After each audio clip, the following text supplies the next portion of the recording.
Assalamualaikum warahmatullahi wabarakatuh.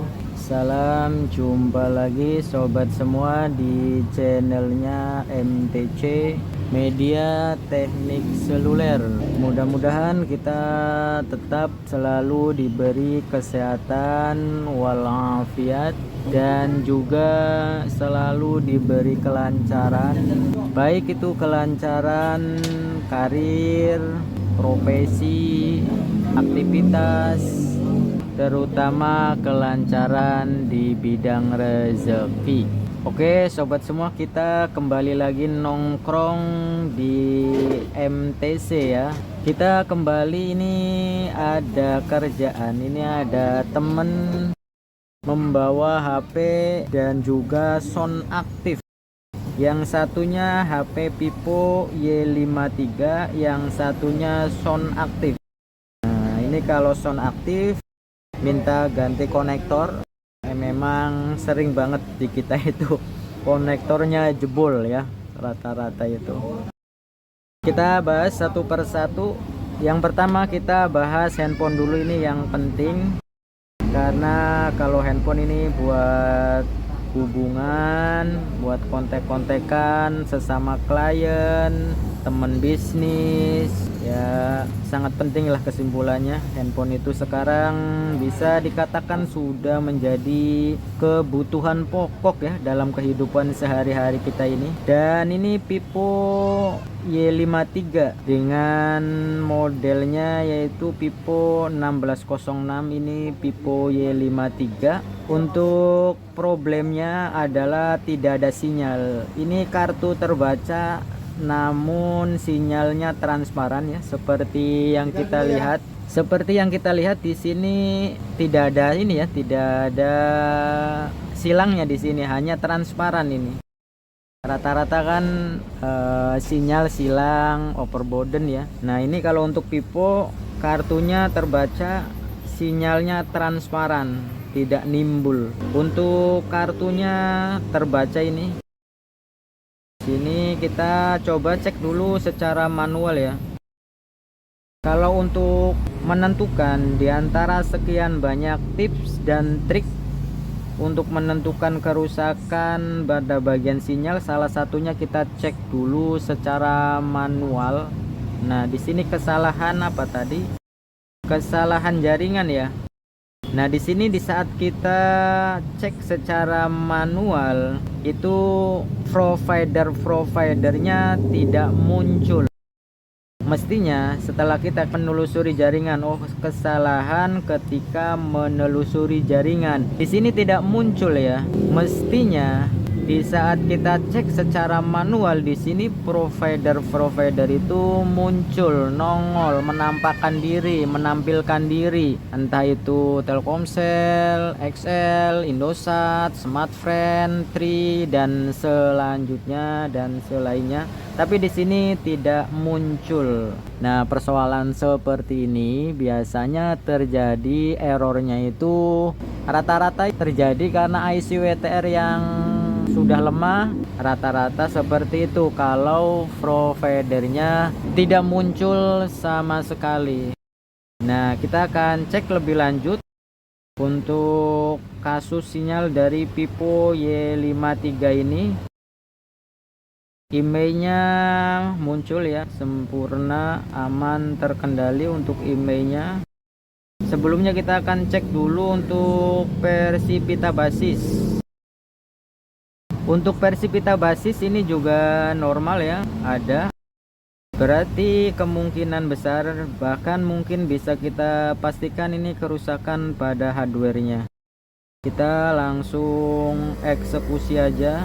Kita akan cek dan kita akan lakukan penyelidikan dan penyidikan untuk mencari tersangkanya. Wow, istimewa banget ini sobat ya. Ini HP legendnya Vivo. Ini sudah cukup lumayan ya. Ini keluaran awal HP Vivo ini ya, Y53. Tapi ternyata kondisinya masih istimewa banget ini. Bener-bener masih segel, dan ini segel ini ya, segel dari piponya ini bukan segel counter ini. Sangat istimewa ini pemakaiannya.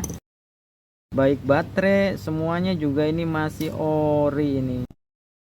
Saya perhatikan ini untuk bagian kabel anten ini terpasang dengan baik. Jadi kemungkinan bukan dari kabel anten ya, karena posisinya terpasang dengan baik. Dan ini juga masih segel. Saya yakin banget untuk bagian bawah juga terpasang dengan baik, karena salah satu yang bisa menyebabkan sinyal silang ya ini ya, sinyal lemah, sinyal yang transparan ya ini juga bisa. Tapi sepertinya tadi terpasang dengan baik, makanya saya mesti congkel untuk membukanya. Berarti fix. Sekarang kita akan fokus tetap di bagian IC sinyal, apakah itu IC WTR atau IC PA. Ini yang pakai handphone apik tenan ini ya, hooh tenan. Kata Samsudin sih hooh tenan ini. Yang memakainya ini istimewa banget. Dalam usia sekian tahun ternyata kondisinya masih sangat rapih. Oke, mesinnya sudah terbuka. Kira-kira bagian mana ini untuk IC sinyalnya ini? Sebenarnya patokan kalau kita mencari IC sinyal itu dari kabel anten ya. Kalau misalkan yang nggak ada kabelnya itu kan ini buat wifi, biasanya juga berdekatan dengan IC wifi. Dan kalau misalkan ada kabelnya yang sering kita sebut itu kabel anten, itu pasti berdekatan dengan IC sinyal. Jadi patokannya seperti itu ya. Kalau misalkan bingung-bingung, kita mencari letak daripada IC sinyal itu. Ini saya yakin untuk areal sinyal ada di sini, tapi kayaknya mesti kita bongkar dulu nih kalengnya ya, dan kalengnya juga disolder ini. Kita coba bongkar aja ini. Kita congkel aja nggak apa-apa ya. Yang penting kita hati-hati dalam mencongkel, karena tentunya di dalam penutup ini banyak komponen maupun IC. Jangan sampai ada IC yang terkena. Nah, ini kalau ini IC RF, yang ini IC PA. Mestinya ada satu lagi ya, yaitu IC WTR. Kita coba congkel yang satunya ini. Oh, ternyata di sini ya letak IC WTR-nya. Ya, seperti yang kita katakan, biasanya satu areal ya. Jadi ini rupanya IC WTR dibungkus kaleng yang satunya ini IC WTR. Kita cek dulu apakah IC WTR ini menggunakan kode yang kebanyakan. Biasanya itu 2965 ini juga ya. Untuk WTR 2965 ini memang banyak yang menggunakan, terutama di Xiaomi yang berchipset Qualcomm itu banyak. Seperti di Redmi 8, Redmi 8A, Note 7, di Oppo juga banyak menggunakan IC WTR 2965. Dan ternyata untuk Vivo juga menggunakan IC WTR 295 ya. Di antara sekian banyak tipenya itu. Nah, kita akan fokus di sini ya, karena di saat kita cek secara manual providernya itu tidak terbaca sama sekali atau tidak muncul sama sekali. Jadi kita akan fokus di bagian IC WTR ini. Tapi karena ini belum pernah ada upaya perbaikan sama sekali, kita tidak langsung ganti. Kita akan coba rehot dulu untuk perbaikannya. Apakah masih bisa diperbaiki dengan rehot atau memang mesti diganti. Dan perlu diingat juga untuk arahnya itu jangan terbalik kalau kita melakukan pergantian. Jadi arahnya ke sana ya, ke atas untuk posisi hurufnya itu. Jadi jangan terbalik, bisa juga dengan dipoto. Jadi ini ada titik sebagai ciri, titiknya ada di sebelah sini ya, ada di bagian bawah sebelah kiri. Kita langsung saja untuk eksekusinya. Ini kita tutupin dulu ya bagian soket kamera ini. untuk antisipasi barangkali terjadinya leleh di saat kita lakukan rehot. Ini penting banget ya, karena sering banget saya mendapati mesin-mesin handphone yang areal sekeliling yang dikerjakan itu pada kena imbas. Ya salah satunya seperti ini. Jadi di saat kita mengerjakan yang menjadi target itu tidak kita tutupi. Oke, langsung saja kita kasih fluk dulu sedikit. Selanjutnya kita akan lakukan rehot terlebih dahulu ya sebelum pergantian. Bismillahirrahmanirrahim. Di angin 2 atau 3, di panas temperatur 335 sampai 350, kita sambil sentuh-sentuh supaya ada pergerakan. Nah, sudah ada pergerakan. Jadi sebenarnya cukup mudah ya. Terkadang juga kalau untuk IC sekecil ini dengan dorongan angin di 3 atau 2 juga sudah ada pergerakan. Jadi tidak perlu lama ya. Yang penting sudah ada pergerakan, berarti kan kaki-kaki IC itu udah meleleh. Itu yang dimaksud rehot. Jadi kita melelehkan kaki-kakinya itu. Kita tunggu sebentar sampai kondisi mesinnya ini dingin. Ini karena penguat sinyalnya ada di bagian backdoor, kita pasang aja ya backdoornya. Karena ini kan booster sinyalnya ada di backdoor juga. Untuk kameranya nanti kita setelah positif handphonenya normal. Selanjutnya kita masukkan kartunya untuk mengetes apakah sinyalnya bisa muncul setelah kita lakukan rehot pada IC WTR. Kita nyalakan handphonenya dulu. Sambil menunggu loading, kita seruput dulu kopinya. Biwir berem-berem jawer hayam, panon poe kopi susu. Oke, handphonenya sudah ke tampilan menu. Kita coba cek. Oh, ternyata sama aja ya. Tidak ada perubahan. Berarti memang mesti diganti ini ya. Jadi kita lakukan perbaikan selanjutnya, yaitu pergantian IC WTR. Ternyata tidak cukup untuk di rehot, kita mesti lakukan pergantian ini ya. Ternyata gagal maning sound. Oke, selanjutnya kita akan lakukan ini pelepasan dulu atau pencopotan IC yang lamanya.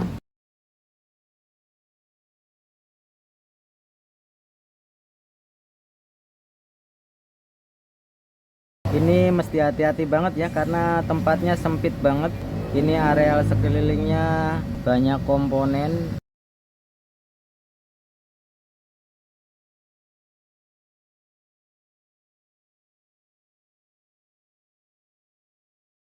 Jangan sampai komponen yang ada di sekelilingnya tergeser ya. Nah, ini kemungkinan besar yang menjadi tersangkanya ini. Ini namanya IC WTR ini ya. Ini sudah kita angkat untuk IC WTR-nya. Kita cek dulu apakah ada kaki yang rontok. Sepertinya aman ya. Selanjutnya kita bersihkan dulu dan kita ratakan dulu kaki-kakinya.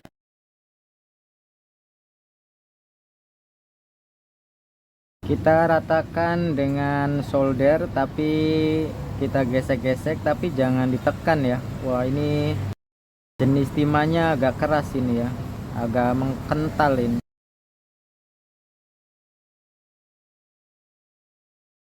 Ternyata timahnya cukup kental sobat. Kita akan sedot ini dengan solder wick ya.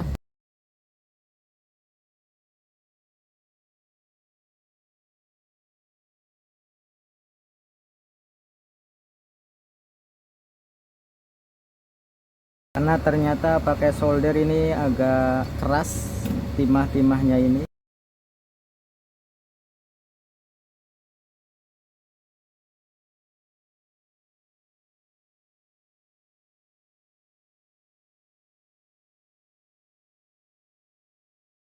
Oke, selanjutnya kalau sudah positif kakinya rapi dan rata, kita akan lakukan pergantian IC sinyal yang baru ya. Jadi kita pastikan dulu kalau kaki-kakinya sudah merata, sudah rapi. Kebetulan untuk IC WTR saya selalu ready ya. Karena untuk IC WTR dengan kode 2965 ini banyak persamaan, banyak yang memakai ya, yang menggunakan dari sekian banyak brand dan tipe. Makanya untuk IC WTR 2965 ini kita tidak pernah kehabisan stok. Perlu diingat arahnya jangan sampai terbalik ya. Sebenarnya dari peta aja udah kelihatan kan, ada yang kakinya melompong, itu kan udah terlihat ya petanya. Tadi itu atasnya sebelah sini ya, kalau dari peta memang seperti ini. Jadi jangan sampai terbalik ya. Kita presisikan. Yang terpenting pemasangan IC itu pertama kita presisikan terlebih dahulu ya. Kalau sudah positif presisi, untuk tahap pertama itu kita panasin dengan tanpa angin dulu di temperatur 275-an untuk memberikan ikatan dulu di antara salah satu kakinya itu.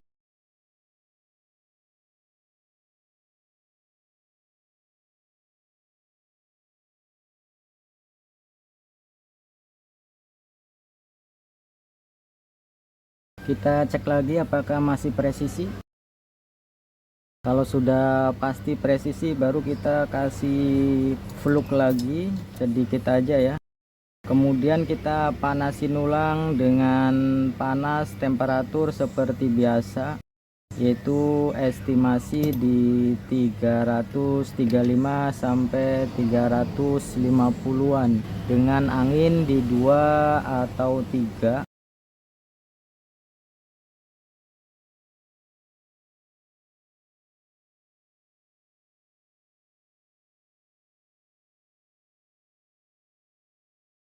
Sambil disentuh-sentuh juga nggak masalah ya, biar kakinya itu menyatu semua. Sebenarnya untuk IC sekecil ini sih dengan dorongan angin juga sudah cukup ya, tanpa harus kita sentuh-sentuh. Ya, ini hasil dari pemasangan IC WTR. Sebenarnya cukup mudah dan sederhana, praktis dan simpel ya.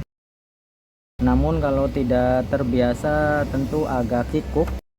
Jadi untuk teknisi-teknisi pemula seperti kita memang harus rajin melakukan latihan-latihan pemasangan IC seperti ini ya. Kita tunggu dingin dulu sebentar. Mesinnya sudah dingin, kita coba tes dulu ini. Kira-kira ada hasilnya apa tidak ini setelah kita lakukan pergantian IC WTR. Sekarang kita masukkan kartunya. Selanjutnya kita nyalakan handphonenya. Bismillahirrahmanirrahim. Alhamdulillah tidak mati ya handphonenya. Kalau handphonenya mati bisa tekor dan nombok ini mah ya. Oke, kita tunggu dulu loading handphonenya. Kita cek dan kita tes, kita lihat apakah ada hasilnya. Bismillahirrahmanirrahim. Kita tunggu. Wow, istimewa ya hasilnya. Langsung moncer, langsung manteng, 4G-nya juga. Dan sinyalnya falling in love ya, full. Padahal ini Indosat ya, tapi sinyalnya full. Berarti fix permasalahan memang ada pada bagian IC WTR itu ya. Jadi ya sebenarnya sederhana kita untuk menentukan eksekusinya itu ke arah mana. Jadi seperti yang tadi kita lakukan untuk bagian sinyal itu, awal mula sebelum eksekusi kita cek dulu secara manual. Kalau secara manual itu providernya tidak terbaca sama sekali, tidak ada yang muncul, tidak ada yang menampakkan diri, itu bisa dipastikan dari IC WTR. Dan ini terbukti ya, setelah kita lakukan pergantian IC WTR itu normal, maknyos, manteng, moncer, dan tentu saja istimewa. Oke, ini sudah fix ya. Kita akan coba cek pulsa. Ini sekarang M3 berapa cek pulsanya? 123 ya. Oke ya, istimewa. Selanjutnya kita rapikan dulu ini. Sekarang tinggal kita rapikan handphonenya, kemudian tulis nota dan jadi cuan. Jadi buat apa namanya, ini si pemula yang semangat ya dalam perbaikan handphone itu, ada kalanya susah, ada kalanya gampang, dan itu udah resiko profesi ya, udah resiko kerjaan yang mesti kita jalani. Tapi yang terpenting adalah jangan patah semangat, jangan gampang putus asa. Kita lakukan sebaik mungkin, karena menurut pepatah bilang katanya usaha itu tidak mengkhianati hasil, katanya sih seperti itu ya. Oke, handphonenya sudah rapih dan kartunya juga sudah kita pasang. Kita coba nyalakan lagi handphonenya dan kita testing ulang apakah masih normal. Oke sobat, untuk handphonenya sudah ketampilan menu dan sinyalnya wow, istimewa ya, masih moncer, manteng, dan maknyos. Oke, terima kasih atas doa dan supportnya, mudah-mudahan bisa bermanfaat buat kita semua. Seperti halnya kata pepatah bahwasanya berbagi itu indah, mudah-mudahan video kali ini pun bisa menjadi salah satu keindahan dalam berbagi. Salam sukses, salam sejahtera, dan tentu saja istimewa. Semoga kita selalu barokah dalam mencari nafkah. Wassalamualaikum warahmatullahi wabarakatuh.